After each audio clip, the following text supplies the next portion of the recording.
E aí, não? Eu vou ler o prefácio aqui do Evangelho segundo o Espiritismo, pode ser? Pode. Eu ia ler sexta-feira, acabei esquecendo, li outra coisa, porque tinha a ver com Paulo e Estevão, né? Aí hoje, como é o Evangelho, eu vou ler aqui um prefácio do Evangelho segundo o Espiritismo. Os Espíritos do Senhor, que são as virtudes do céu, qual imenso exército que se movimenta ao receber as ordens do seu comando, espalham-se por toda a superfície da terra e, semelhantes a estrelas cadentes, vêm iluminar os caminhos e abrir os olhos aos cegos.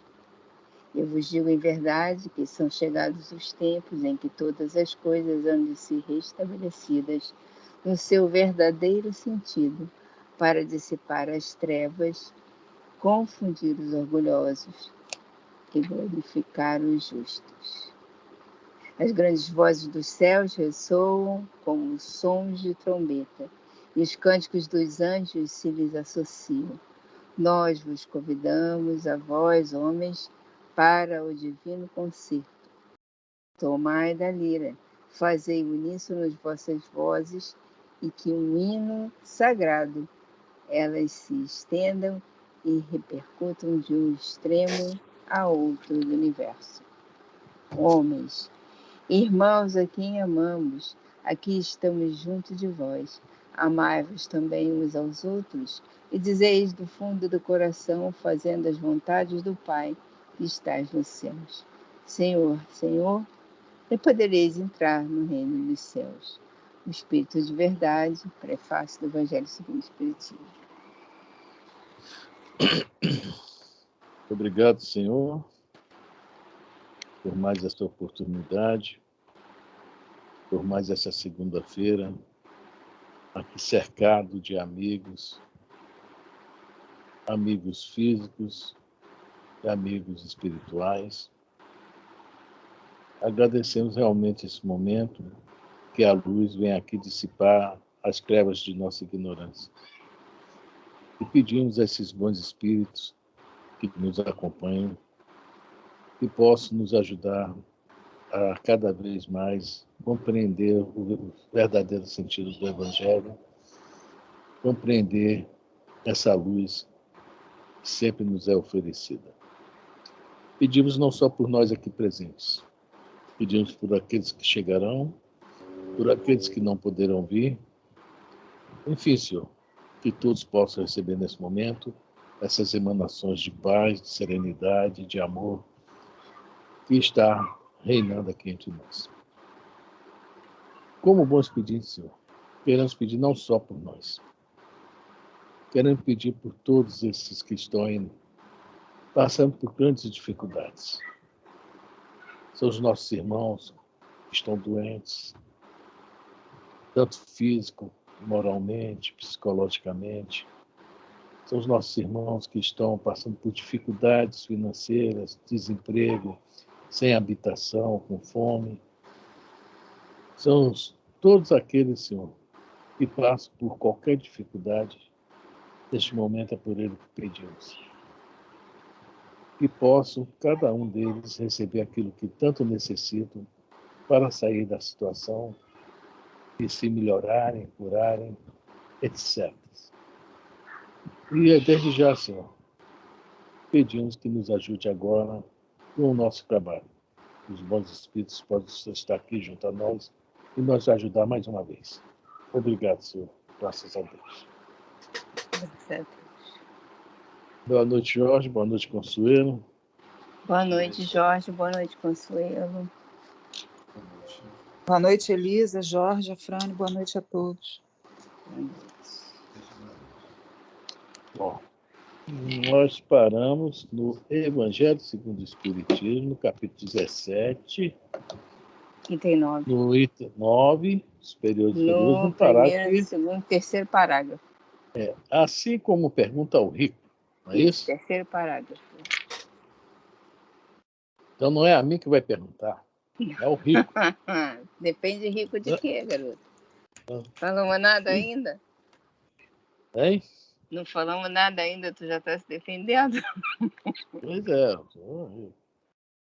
Então, A Consuelo ficou calada, quietinha. Falou, pergunta ao Rica Conselheiro, vai pegar para mim.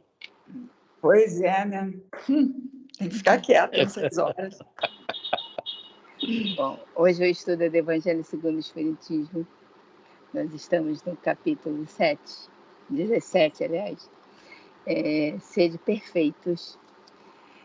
Nós estamos no item 9, né? Os superiores e os inferiores. Nós estamos no terceiro parágrafo do item 9, que começa desse jeito. Assim como pergunta ao rico, que fizeste da riqueza que nas tuas mãos devera ser um manancial a espalhar a fecundidade ao teu derredor, também inquirirá daquele que dispunha de alguma autoridade. Que uso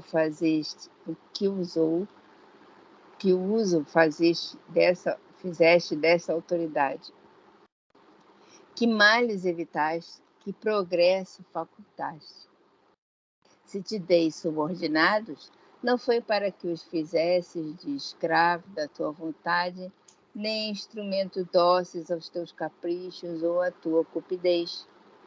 Fiz-te forte e confiei-te os que eram fracos, para que os amparasses e ajudasses a subir ao meu seio. É uma pergunta que serve para qualquer um. Quando eu falei que para mim o rico não vale, né? Mas nós sempre temos alguma riqueza, né? E isso não foi nos dado à toa, né? Porque assim como a autoridade, né? Nós temos alguma autoridade, né? Nem que seja no lar, e que a mulher mande mais, não tem problema. Mas nós temos Você tem algum trauma disso, né? Você vê, a educação dos filhos, né? Depende muito da nossa autoridade, a gente saber usar. Né? A gente às vezes pensa que a autoridade é só lá fora, né? Perante um poder, perante, né? Chefe na empresa. E a gente vai vendo que essa autoridade, né? Nós temos em várias situações, vários lugares, né? das nossas vidas. E enquanto nós não conseguimos atingir a autoridade moral, que é a mais importante, né? Nós temos que saber essa autoridade que nós temos no nosso nível evolutivo, saber utilizá-la.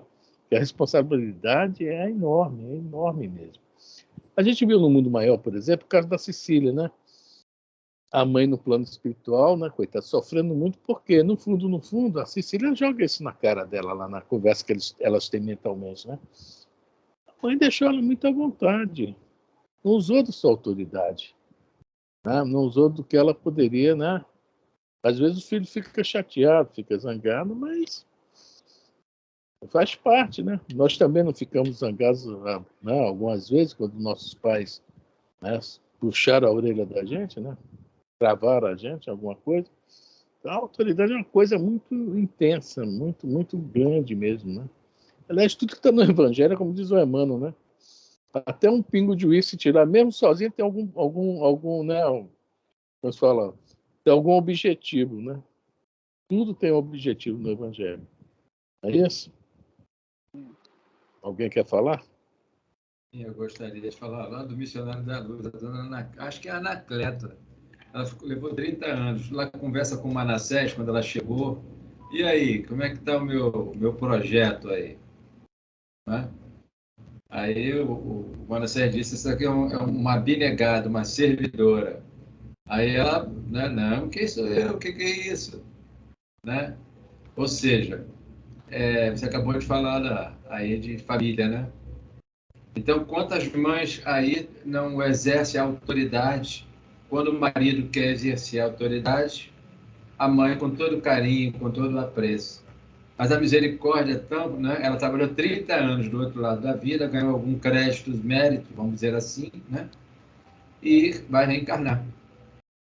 Os 3 filhos, 2 se meteu lá para as regiões mais pesadas, bem debilóide, todos atrofiados. E a menina que vai ajudá-la, que também vem com problema. Você imagina 4 filhos, né? E ainda vai ficar viúva. A gente reclama da vida. Eu acho que já ficou. Acho que a gente reclama da vida ainda, né? Exato. Só para ilustrar, estamos conversando para ilustrar o assunto, né? Que está aqui. O que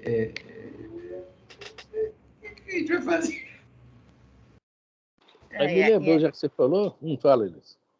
A gente reclama da vida, como o Jorge está dizendo, porque a gente criou um padrão do que é ser normal, que não coaduna com a verdade, né? Porque nem tudo que parece, nem tudo que reluz é ouro, né? Então, a gente criou um padrão dentro da sociedade do que é ser normal. E todo mundo quer ser normal dentro daquele padrão. Então, quando você tem alguma coisa que te tira daquele normal, que é o padrão, você se sente fora da misericórdia divina, abandonado, sofrido, choroso, mas é uma realidade que tem coisa muito além da nossa imaginação, né? Que a gente sequer sabe, que nem tudo que acontece com as outras a gente fica sabendo, né? Bom, eu estava falando também, me lembrou dos mensageiros, aquela Dona Isabel. Ela tinha 3 filhas e um filho. Ela tratava as 3 filhas de uma forma, porque já eram espíritos mais evoluídos. Mas o filho que era rebelde, ela tratava com firmeza, com energia. Queria vender a casa. Queria vender a casa. Olha, então ela era enérgica com o moleque, né? Aí eu estou vendo o que é a responsabilidade da autoridade, né? Ela estava sozinha, viúva também, né? Isso tudo são coisas que a gente vai vendo como a autoridade é importante no nosso meio, né? No nosso meio é super importante. E saber utilizar que é mais importante disso. Que vamos prestar contas. Podemos ter toda certeza. Aí vem um caso que o Jorge falou aí. 4 problemas dentro de casa. Não podemos reclamar se vier na nossa. Algum lugar nós falhamos, nós não vamos relembrar, porque, né? O esquecimento. Eu esqueci. Desculpa, é benéfico, né? Para isso mesmo, nós temos que consertar. Bom, vamos lá, Elisa. Vamos. O superior, que se ache compenetrado das palavras do Cristo, a nenhum despreza, desculpe, hoje estou ruim, a nenhum despreza dos que lhe estejam submetidos, porque sabe que as distinções sociais não prevalecem às vistas de Deus. Ensina-lhe o Espiritismo que, se eles hoje lhe obedecem, talvez já lhe tenham dado ordens, ou poderão dá-las mais tarde, e que ele, então, será tratado conforme os haja tratado, quando sobre eles exercia autoridade. Olha só o que fala aqui, muito legal isso. As distinções sociais não prevalecem às vistas de Deus, porque lá, perante a Deus, são o quê? As distinções morais, né? A autoridade moral, né? Aí me lembra até o governador do nosso lar, né? Imagina um homem para chegar àquele cargo, né? E como ele tinha, né, assim, as suas dificuldades para governar, porque, né, dificuldades entre aspas que eu falo, né? Que é uma turma difícil. Nosso lar não é nem um céu, não, né? Nosso lar, conforme eles falam, é uma zona umbralina melhorada. Quer dizer, é moralmente, né, que as pessoas conquistam perante Deus, né, uma situação melhor. Né? E aqui está falando da lei de causa e efeito. Será tratado conforme tratou, né? Vai haver reciprocidade. Soube lidar, soube tratar, beleza. Não soube, abusou do poder, da autoridade, do dinheiro, etc. Problema. Isso que é bom o espiritismo, né? Vai mostrando a gente tintim por tintim, né? É aquela história dos Simonetti, dos três que morreram, né? O católico, o evangélico e o espírita, né? E quando chega a vez do espírita, o católico e o evangélico olham um para o outro e falam, e agora? Vamos ver o que ele vai responder. Nós não temos desculpa não, gente. O André Luiz fala, depois da terceira palestra, já está com alguma ideia, já começa, né, a mente a trabalhar. Mas, Vamos lá? se o superior... pode Hum. falar. Para enriquecer, eu não sei se eu vou tomar tempo, vocês me desculpem. Não, pode falar. Eu estava pensando na pergunta 726 do Livro dos Espíritos, associando aqui ao que a gente está, né, estudando. E a 27 também, que enriquece. A 26, precisamente, a resposta que muitos passam longe da gente, mas principalmente nós espíritas, porque muitos de nós não temos o cuidado de ler com mais atenção até o Livro dos Espíritos, né? Peraí. Nos desculpem aí a gente trazer à lume essa informação, que eu acho bem interessante, porque o que o Afrânio acabou de comentar aí, porque a doutrina espírita está lá nos nossos horizontes, e o que está aqui no Evangelho, ensina-lhes o Espiritismo que, se eles hoje lhe obedecem, talvez já lhe tenham dado ordem. Porque hoje a gente pode estar subordinado, mas a gente um dia vai ter que voltar para dar ordem e saber como dar. Aí eu me veio, acendeu a lâmpada na 726, 727. Ela tem muito a ver também. Tem muito a ver também com o próximo item, né? O homem no mundo, e o último item, que é cuidar do corpo e do espírito. Né? Tem muito a ver com isso. Leia a 726, Elisa. Visto que os sofrimentos deste mundo nos elevam, se os suportarmos devidamente, dar-se-á que também nos elevam os que nós mesmos nos criamos. Olha só que interessante, o sofrimento deste mundo. Só que na resposta eles vão catalogar como 2 tipos de sofrimentos deste mundo. Né? Aí vão falar o que eleva e o que não eleva. É isso? Vamos lá para a resposta. Os sofrimentos naturais são os únicos que elevam, porque vêm de Deus. Os sofrimentos voluntários de nada servem, quando não concorrem para o bem de outro. Supões que se adiantam no caminho do progresso os que abreviam a vida, mediante rigores sobre-humanos, como fazem os... Oi? Sou eu.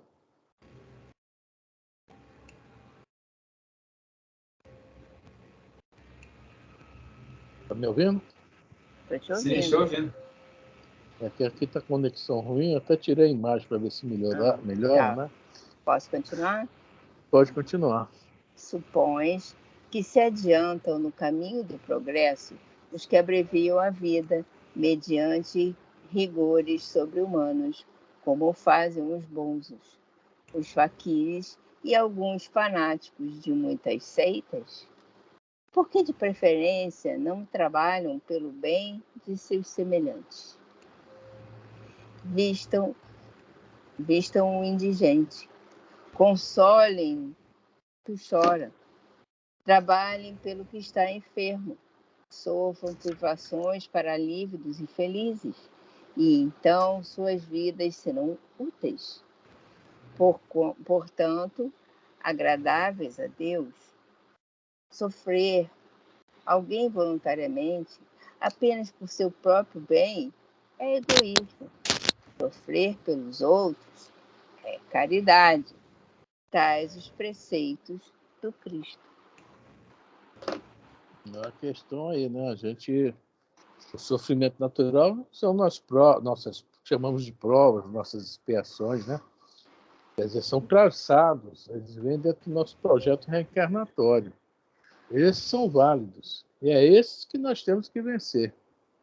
Agora, o negócio da autoflagelo, chicotada nas costas, né? Com aquele chucalinho que eu esqueci o nome. Tem um nome aquele chucalinho, Silício, né? Hein? Silício.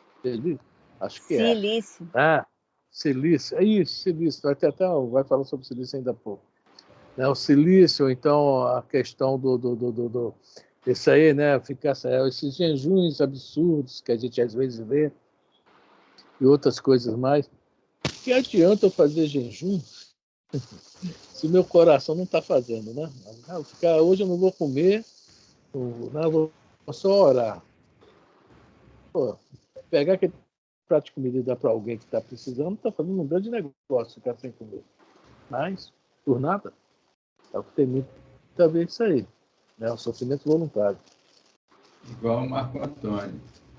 Lá na Igreja da Penha, uma senhora estava rolando escada abaixo. O Aurélio disse: segura aí, Marcos. Eu não sei se ela está pagando promessa.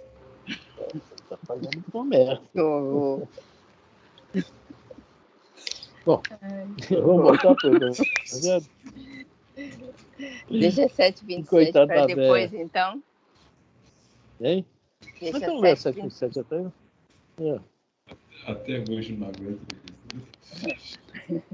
Uma vez que não devemos criar sofrimentos voluntários que nenhuma utilidade tenham para outro, deveremos cuidar de preservarmos dos que prevejamos ou nos ameacem?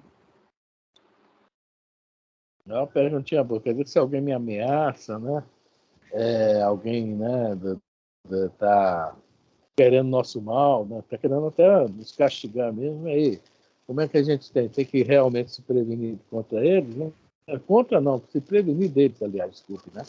É isso aí. Vamos lá a resposta.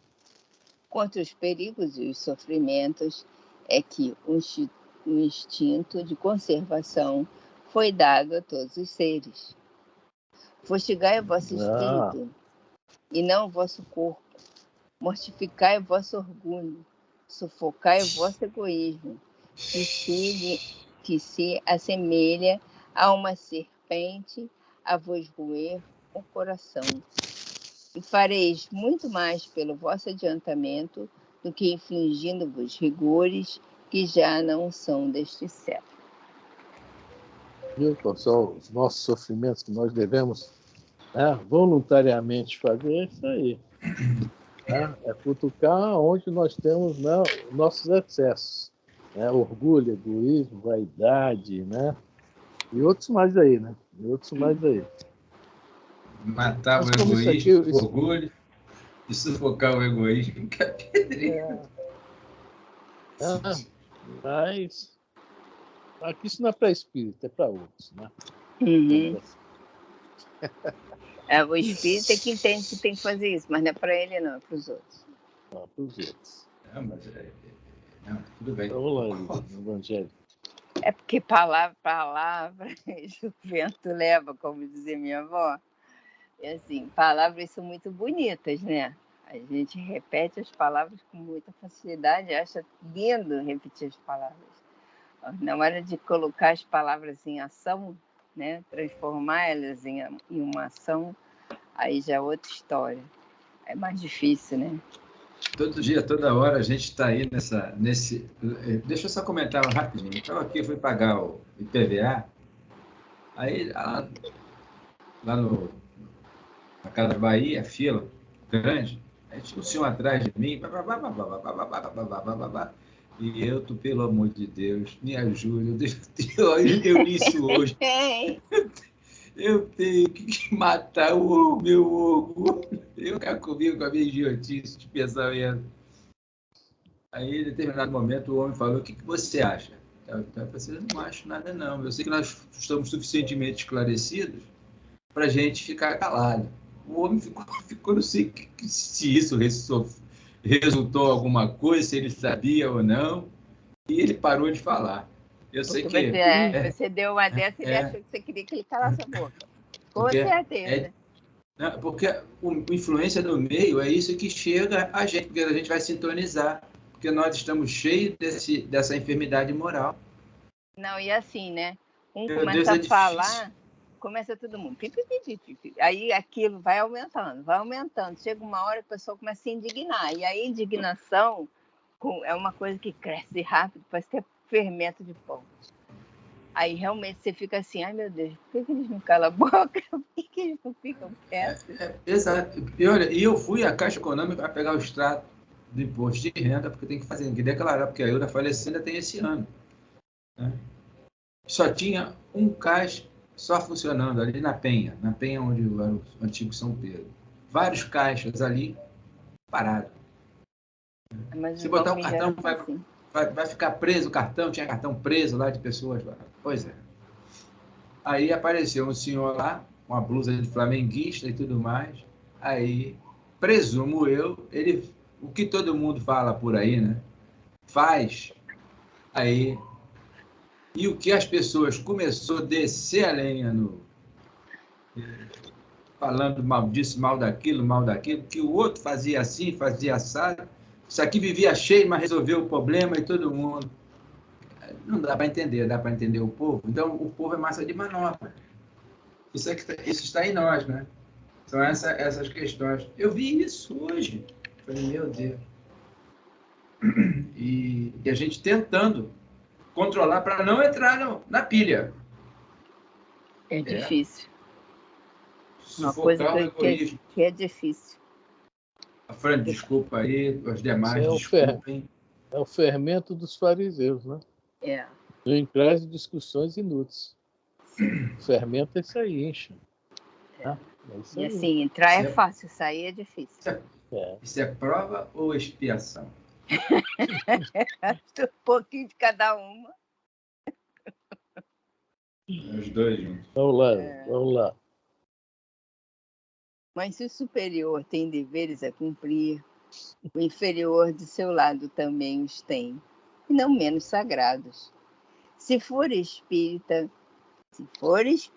sua consciência ainda mais imperiosamente lhe dirá que não pode considerar-se dispensado de cumpri-los, nem mesmo quando o seu chefe deixe de dar cumprimento aos que lhe correm. Porquanto sabe muito bem não ser lícito retribuir o mal com o mal, e que as faltas de uns não justificam as de outros. Se a sua posição lhe acarreta sofrimentos, reconhecerá que, sem dúvida, os mereceu, porque provavelmente abusou outrora da autoridade que tinha, cabendo-lhe, portanto, experimentar a seu turno o que fizera sofressem os outros. Se se vê forçado a suportar essa posição por não encontrar outra melhor, o Espiritismo lhe ensina a resignar-se como constituindo isso uma prova para a sua humildezinha, né? Necessário ao seu adiantamento. Só uma coisa, me lembrou da prima, viu? Humildinha. Humildinha. Sua crença lhe orienta a conduta e o induz a proceder como quereria que seus subordinados procedessem para com ele, caso fosse o chefe. Por isso mesmo... Aí, Elisa, é um problema muito sério aí. Você entra numa empresa para trabalhar e você leva a sério. Leva a sério o que você está fazendo, a função que lhe dão, né? E o pessoal começa, tá? É um problema seríssimo nisso, que o que se considera inferior, que ninguém é superior e inferior a ninguém, a não ser moralmente, né? A realidade é essa. Né? Aquele que manda, às vezes, não tem nada de moral para passar, então o inferior, se no momento está inferior, né? É o que está falando aqui, tem que se segurar. Aí começa lá aquele papo, pô, o cara faz tudo que o chefe manda, faz tudo que a empresa quer, é puxar saco. É difícil você, às vezes, estar numa posição dessa, porque a maioria quer que você faça o que eles fazem. Isso eu vejo muito acontecer. E o cara não quer fazer o que é correto, o que a consciência dele manda, porque é o certo. Né? Está falando aqui. Porque quando ele for chefe, se um dia ele for, ele quer que também tenha os seus, né, subordinados também responsáveis, que ajam corretamente, né, dentro que é o que está falando aqui. O inferior tem que agir corretamente. Não importa quem seja o chefe, ele tem que fazer, né, dar conta do seu trabalho, de sua função. No caso aí, a gente pode colocar aquela parábola dos talentos. Aí tem que colocar os seus talentos para trabalhar, né, para render. Mas no nosso mundo, a inferioridade é tão grande que há essa barreira também. Os próprios que estão juntos, muitos não aceitam isso. Né? Infelizmente. Infelizmente. Vamos lá? Por isso mesmo, mais escrupuloso se mostra no cumprimento de suas obrigações, pois compreende que toda negligência no trabalho que lhe está determinado redunda em prejuízo para aquele que o remunera e a quem deve ele o seu tempo e seus esforços. Numa palavra, solicita o sentimento do dever oriundo da sua fé e a certeza de que todo afastamento do caminho reto implica uma dívida que cedo ou tarde terá de pagar. François Nicolas Madeleine, Cardeal, Morlot, Paris, 1863. Olha, que eu vejo isso na rua acontecer, essas questões aí, porque é um dever da pessoa dar o melhor de si. Não é também dar sua vida por causa de, né, mas dar o melhor de si. E infelizmente, né, nós, né, e está falando aqui bem sério, né, que esse afastamento do caminho reto implica numa dívida. Né, implica numa dívida. Bom, agora vai entrar o assunto até que interessa em referência até a isso. Está na sequência, o homem no mundo. E nós estamos no mundo, né? Nós temos as nossas posições de hoje. Geralmente são diferentes das de ontem, né? Ora lá, ora cá. Né? Então nós estamos no mundo. E no mundo nós vamos ter o tempo todo essas questões aí. Superior, inferior, autoridade, dinheiro, poder, ora não tem nada, etc. Alguém quer comentar? Então vamos começar o item 10, né, Lívia? Item 10. O homem no mundo. Um sentimento de piedade deve sempre animar o coração dos que se reúnem sob as vistas do Senhor e imploram a assistência dos bons espíritos. Purificai, pois, os vossos corações, não consistais que neles demore qualquer pensamento mundano ou fútil.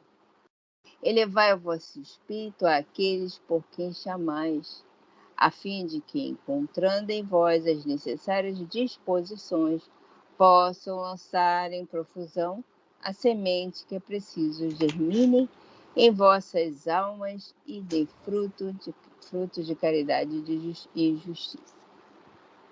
Já está falando aqui uma coisa muito boa para a gente, muito interessante, né? Um sentimento de piedade é animar os coração, os que se reúnem à vista do Senhor, ou seja, que estão orando, estão pedindo, né? Nós, o primeiro ato de humildade nosso deve ser esse. Né? Orar mesmo, pedir. Né? Mas junto com esses pedidos, está falando aqui um sentimento de piedade.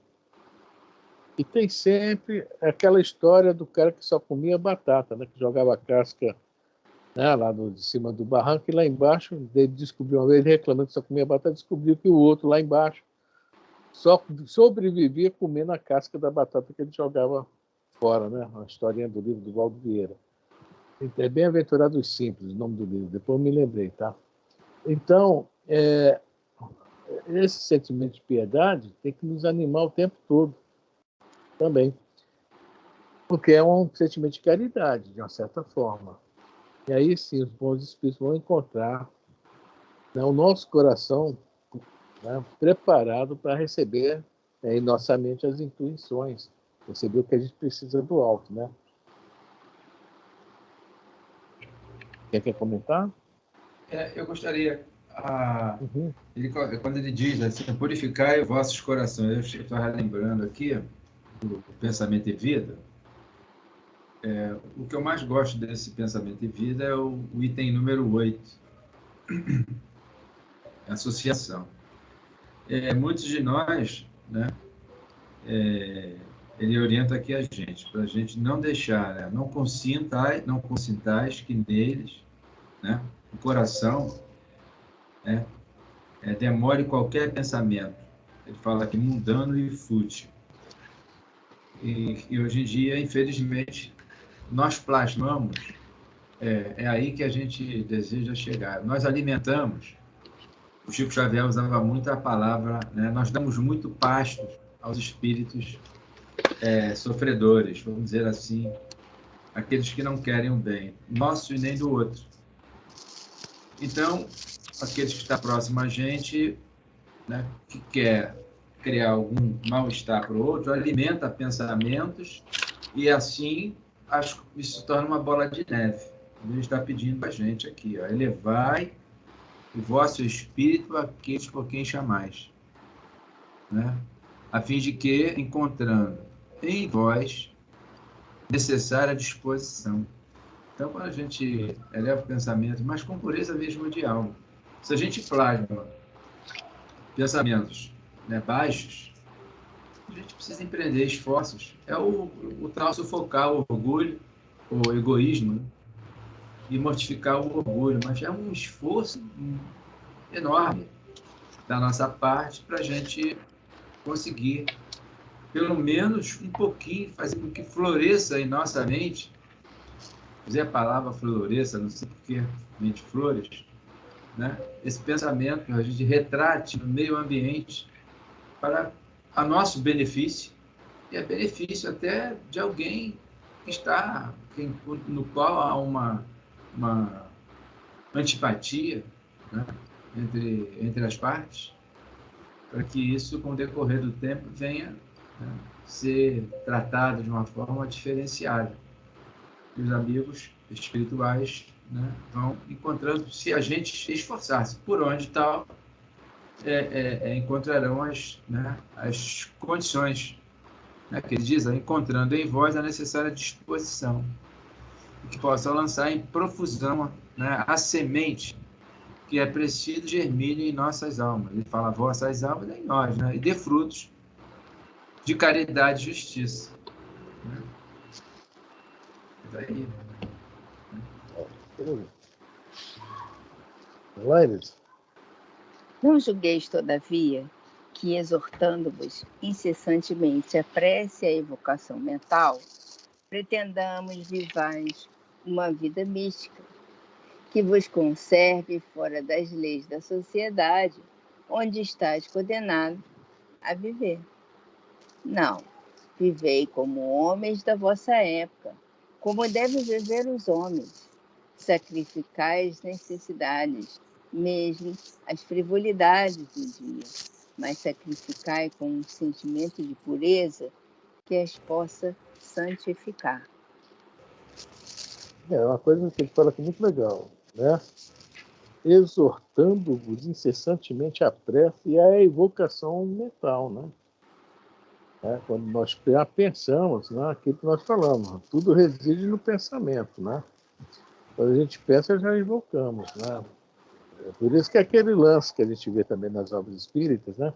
No enterro do Dimas, né? O cara foi falar lá de um tal coronel, ele apareceu, quer dizer, há uma evocação sempre que a gente pensa em alguma coisa, porque nós não entendemos isso que nós estamos encarnados, mas para os desencarnados o pensamento é tudo, né? O pensamento é tudo. Daí, a partir do momento que nós já estamos, né, pedindo, né, a mente essa evocação mental, chega lá, né? Agora, uma coisa que é muito legal aqui, ó, não é para a gente viver fora da nossa sociedade. Exemplo, aí é um cinema e uma pizzaria. Não tem nada de mais isso, né? Eles contam uma volta, passeio, um lazer. Então, a nossa sociedade atual é isso. Então, nós vamos nos relacionar nesse momento aí. Agora, o problema é o seguinte, é saber como agir nos locais, né? Como se comportar, um comportamento bem cristão, digamos assim, né? E porque nós não podemos, de início, né? É lógico que com o tempo nossos pensamentos vão também evoluindo e tal, a gente até parece que já não se sente muito à vontade com algumas dessas coisas. né? Mas é o que está falando depois aqui, sacrificar as necessidades, mas sacrificar com um sentimento de pureza. Naquele negócio, eu estou doido para ir comer uma pizza, não vou, não. Lá no centro eu ouvi uma palestra e tem um monte de irmãozinho desencarnado, glutão lá comendo comigo. Porque, não, nada disso. Quem vai trazer o irmão glutão para a mesa, tá? Ou somos nós, que também somos glutões, né? Ou são os nossos pensamentos também desequilibrados. Está falando aqui um sentimento de pureza. Então, nós vivemos no mundo, nós somos do mundo. Agora nós temos que, nem Jesus falou, eu venci o mundo. As coisas mundanas, né, que está lá em cima, não demore qualquer pensamento mudando ou fute em nós, né? Nossas evocações, nossas preces. Essas coisas mudando que a gente tem que tomar cuidado. O Deus, é igual o dinheiro. O dinheiro não faz mal a ninguém, ele é neutro. Agora, quem vai utilizá-lo, né? Aí sim, pode fazer muito bem ou muito mal. E pode também enfiar debaixo do colchão, né? Que é um mal, mas, né, de uma certa forma, entre aspas, neutro, né? É o morno, né? Mas é isso aí, nós temos que viver o mundo. Agora também, né? Ó, não é porque eu estou falando isso aqui, viu, Elis? Tu vai correr para a pizzaria daqui a pouco, depois vai para o cinema, vai... ai. Aquele tal negócio, a pessoa para... Né? Se não quiser o dinheiro, se não quiser o dinheiro, eu moro aqui na Penha, eu passo o endereço, tudinho. Eu não quero nada Pix, eu não quero Pix, nem conta de banco eu vou dar. Eu aviso onde é que é e manda para mim. Não tem problema não. Eu sei o que fazer. O Marco Aurélio fala uma coisa interessante, da pessoa que para de comer carne, né? Se torna vegetariano. Nem sempre nós estamos preparados para isso. É muito bonito quem está preparado para isso. Realmente é legal. Mas aí o Marco Aurélio até fala, né? Já imaginou a gente estar aqui no centro, nessa nossa reunião, um vizinho aqui do lado frita um bife, aí pronto, acaba com a concentração, principalmente daquele que parou de comer a carne, já está doido para comer. Sente aquele cheirinho, não é...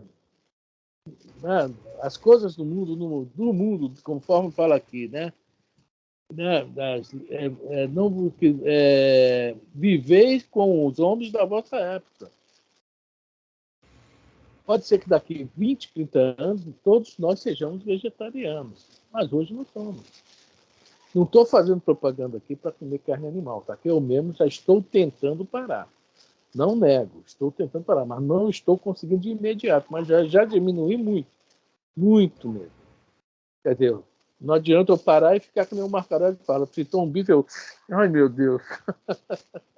E é isso aí, gente. Tá? Eu contei esses exemplos aqui, mas existem 1000 outros exemplos aí. Hoje eu já não consigo ir mais num barzinho tomar um chopinho, não consigo mais.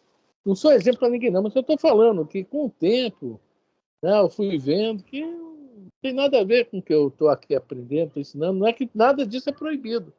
Não há nada demais que quero ir lá e tomar um chopinho, não, mas eu já não vejo mais, não sinto mais essa necessidade. Daí a gente vai vendo que há muitas coisas do mundo a gente já consegue já dar uma cravada, né? Dar uma cravada. Alguém quer falar? O Jorge já fez a propaganda do dinheiro aí. Quem quiser ficar livre do dinheiro para não fazer besteira é com o Jorge. Viu? Tá bom. Fazer que nem eu que vou no churrasco, como 2 pedacinhos pequenininhos de carne. O resto do churrasco como pão e queijo coalho. O pessoal já até sabe, quando vem com queijo, leva a bandeja perto de mim primeiro. Pão, queijo coalho e banana. Eu vou pro churrasco comer pão.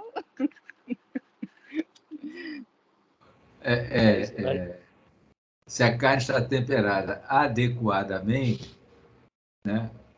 Eu acho melhor. Eu não consumo carne vermelha, né? É melhor consumi-la, porque o queijo coalho vai aumentar a pressão. Quem tiver, principalmente, tendência, né? Porque é salgado, tá burro. Mas não é sempre que eu como, então de vez em quando não me faz mal. Eu como aos domingos, na tapioca ali da feira. Nem ontem isso. eu não fui, né? Não pude ir ontem. Nem isso. Geralmente eu como quando eu vou em churrasco, que tem também queijo coalho. Então pode ir aí, gente. Pode convidar a Elisa para o churrasco, vai sobrar carne, viu? Ela vai comer só três pratos. Vai mesmo. Vai mesmo. Vamos Sois lá. chamados a estar em contato com espíritos de naturezas diferentes, de caracteres opostos. Não choqueis a nenhum daqueles com quem estiverdes. Sede joviais, sede ditosos, mas seja a vossa jovialidade a que provém de uma consciência limpa. Seja a vossa aventura a do herdeiro do céu, que conta os dias que faltam para entrar na posse da sua herança. Olha só, eu não botei, não. O André Luiz tem uma página no livro Estudo de Vida sobre esse parágrafo chamado esnobismo. Só que eu não botei porque ele vai botando a questão do espírita. Agora só, são chamados a estar em contato com espíritos de naturezas diferentes, de caracteres opostos. Não choqueis a nenhum daqueles com quem estiver. Se a gente chega num grupo, né, que a gente vê que os pensamentos, as ideias, né, estão lá ainda, né, a conversa, você vê que é uma coisa bem cotidiana mesmo, do dia a dia, do mundo, etc. Nós temos que tomar muito cuidado, né? É saber lidar com isso sem ser snob. Essa palavra é meio complicada. E às vezes a gente está, tudo bem e tal, mas está naquela assim de sentimento de superioridade, porque não precisamos botar para fora o que a gente sente, o que está dentro de nós. Ele aparece somente para nós, os homens lá. O pessoal lá de cima está vendo e anotando. E é complicado isso aí demais. E o André Luiz fez uma página de esnobismo mostrando um exemplo dentro das casas espíritas. Por isso que eu não botei. Você vai querer que leia ou não? Está aí na tua mão? Peraí, estou procurando aqui. Esnobismo. É isso mesmo o nome? É esnobismo. Está no item 32, em torno da regra áurea, mas é a segunda página. Esnobismo e espiritismo, 168, 181. Não vamos comentar, porque senão não dá nem tempo. Vamos só ler, ouvir, tá? Deixa eu abrir aqui. Eu não ia botar, não, mas eu achei tão boa a página, tem muito a ver com esse parágrafo. Qual é o item que você falou? 32. Em torno da regra áurea. É o segundo item que 32 são dois itens. Em torno da regra áurea. O esnobismo é o próximo. Ah, tá. Vira. Achei. Esnobismo. Um exotismo existe que ameaça as fileiras espíritas sem ser qualquer das excentricidades que aparecem no movimento doutrinário. A conta de extravagância marginal. Disparate, talvez, pior, porquanto, se nas atividades paralelas ao caminho real da ideia espírita, somos impelidos a reconhecer muita gente caracteristicamente sincera nas intenções louváveis. Nessa outra esquisitice, vamos encontrar para logo a máscara de atitudes e maneiras em desacordo com os princípios aleijados da nova revelação. Reportamo-nos ao esnobismo que comparece, muita vez, em nossas formações, qual praga enquistada em plantação valiosa. Companheiros que se deixam vencer por semelhante prejuízo fornecem em pouco tempo os sinais que lhes são consequentes. Continuam espíritas e afirmam-se espíritas, mas começam afetando por possuir orientação de natureza superior, passando a excessiva admiração pelas novidades em voga. E desprevenidamente, sem maior atenção pelos ensinos da doutrina que abraçam, cristalizam despropósitos no modo de ser.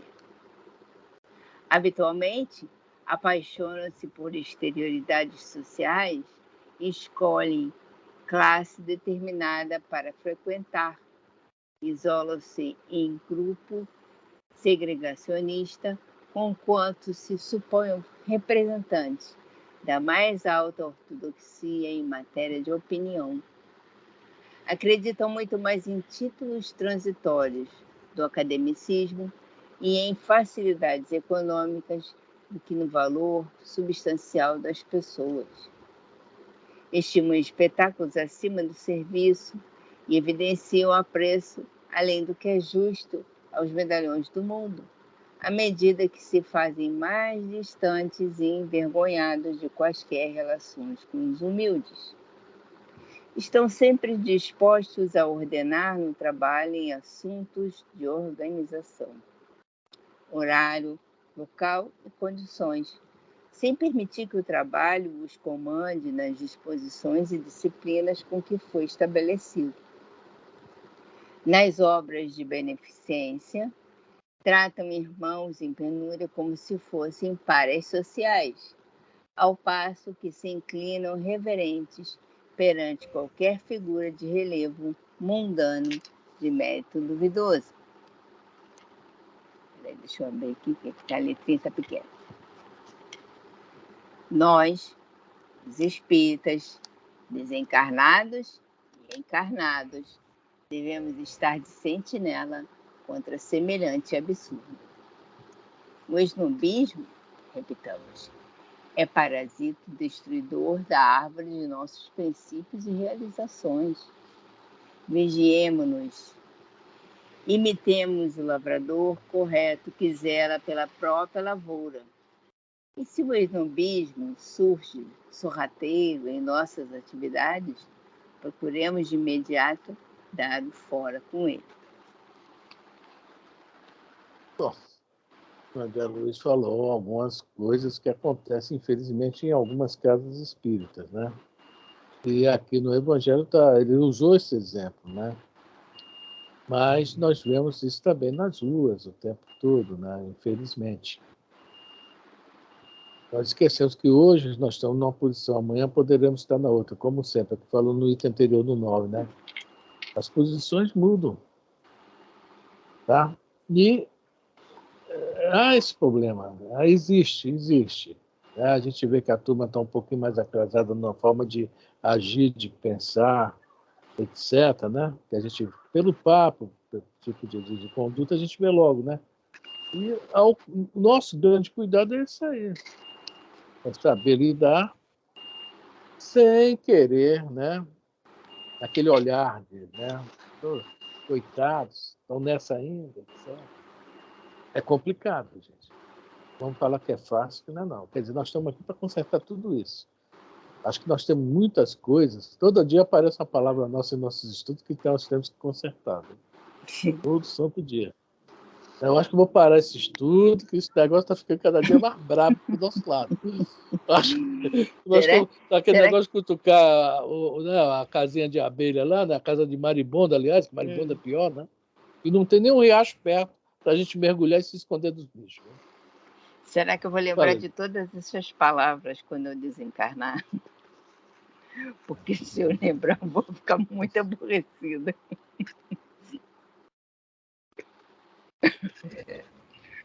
Mas vai.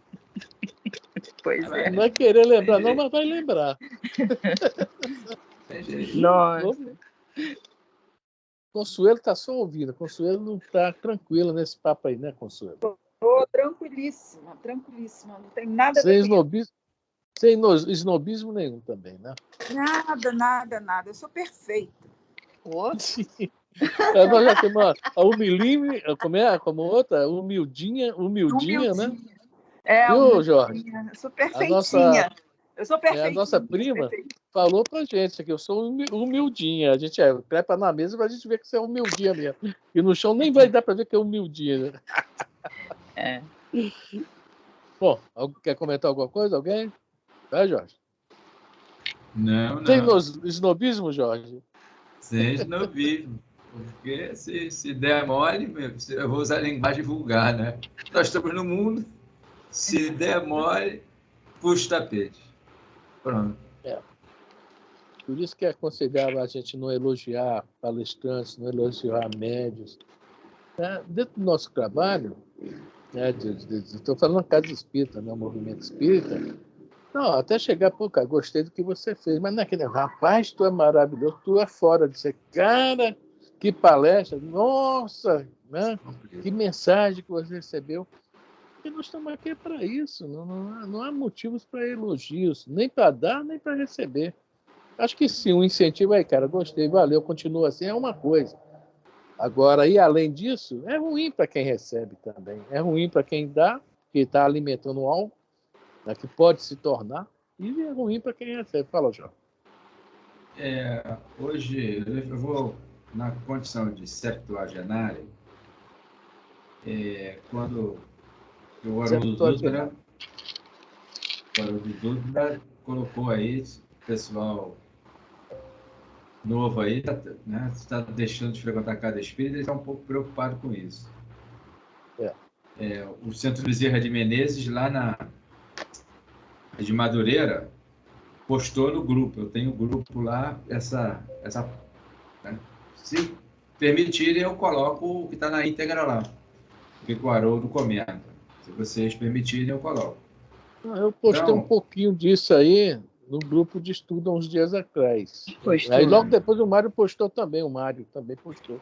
Mas coloca, Jorge. Coloca, é bom para a gente recordar, tudo bem. Esquecer. Ok, eu coloco. Depois de terminar aqui, eu ponho. Tá. Aí lembrando que muitos frequentadores, né, talvez o pessoal nessa faixa etária de idade, 60, 70, ou mesmo com 80 anos, ele se torna repetitivo. E o pessoal não quer que seja repetitivo. Algumas pessoas. Mas você não tem por onde fugir. Então, você vai comentar um assunto que já está cristalizado, né, na cabeça de muitas pessoas e do próprio expositor. E o pessoal quer novidade. Então, tem que trocar de palavras. Ou tem que falar rápido demais.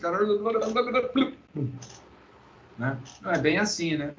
Porque talvez isso não seja novidade para alguns, mas para uma minoria, seja um ou dois, será. E vai fazer a diferença. Eu vejo, nesse momento atual, também falando por mim, tá? De algumas pessoas, assim, queimando algumas pessoas, não convidando eles para os trabalhos nas casas em decorrência dessa situação. Às vezes eu acho, Jorge, que a repetição não é tão ruim assim como a gente, quando é novo no grupo, acha que é. Porque a repetição, se a gente parar para pensar como é que a gente aprendeu a fazer conta, a falar corretamente, a tabuada, foi como? Foi repetição, não foi? Eu sei, Lívia, tem o pessoal do movimento espírita que é cabeça dura. Mas você vê, o que a gente sabe hoje, né? Você então Sim. que está mais à frente que eu nesse estudo, a gente sabe por repetição. Quantas vezes a gente já estudou o Livro dos Espíritos? Agora, quantas vezes a gente já entendeu o Livro dos Espíritos? Então, a repetição tem muito a ver com isso. Aquilo que eu falei, as palavras são bonitinhas de se falar, mas o entender corretamente, o sentido aplicativo daquela frase, daquela palavra, é diferente. Então, às vezes, o cara vai lá, fala, e eu já vi palestra que a pessoa foi capaz de dizer para mim assim, mas eu não sou arrogante, eu não sou essa pessoa prepotente e orgulhosa que estou falando aí. Eu fiquei calada, eu falei, cara, eu vou falar alguma coisa para essa pessoa, eu não vou falar nada, porque ela já está determinada que ela não é. Então, se ela disse que ela não é, eu não vou conseguir convencer ela de que todo mundo é. Melhor eu, deixar passar. Exato. Porque o que a gente vê no outro é o reflexo em mim. Né? Exatamente. E assim vai. Né? É isso aí. Por isso que meus filhos falam que eu sou arrogante, isso e aquilo, eu já acostumei em casa. Se falar na rua, também falar mais um que falou, né? Olha só, já está na hora, 8h30. Eu coloquei um negocinho do Chapolin Colorado. Eu O que vi. é isso, Chapolin Colorado? Gostou? Fizemos. Eu vou ver depois.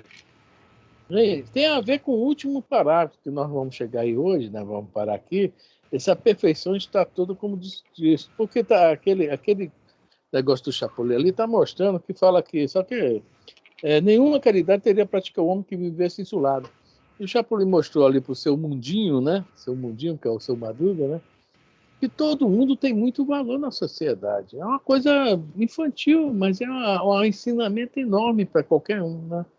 Ele vai falando do artesão, do artista, né? De muita coisa, uma coisinha de 30 segundos, né? Tem muito a ver com esse estudo nosso do homem no mundo, da dependência nossa de um com o outro. Né? Nós realmente precisamos demais de um do outro. É o que vai falando nesse último parágrafo desse estudo aí, só que não vai ficar para a semana que vem, né? Nós vamos parar aqui. Nesse parágrafo não consiste a virtude. Então, depois, se vocês quiserem fazer a ligação, tá? Tem a ver com isso aí, tá? Do Chapolin. Muita gente não gosta, mas eu gosto muito do Chaves e do Chapolin. Eu gosto muito que Eu tem sei. muita coisa interessante. Eu sei que você é fanático pelo Chaves e o Chapolin. Vou até desligar a gravação. Tem uma história do Chaves, do escorpião.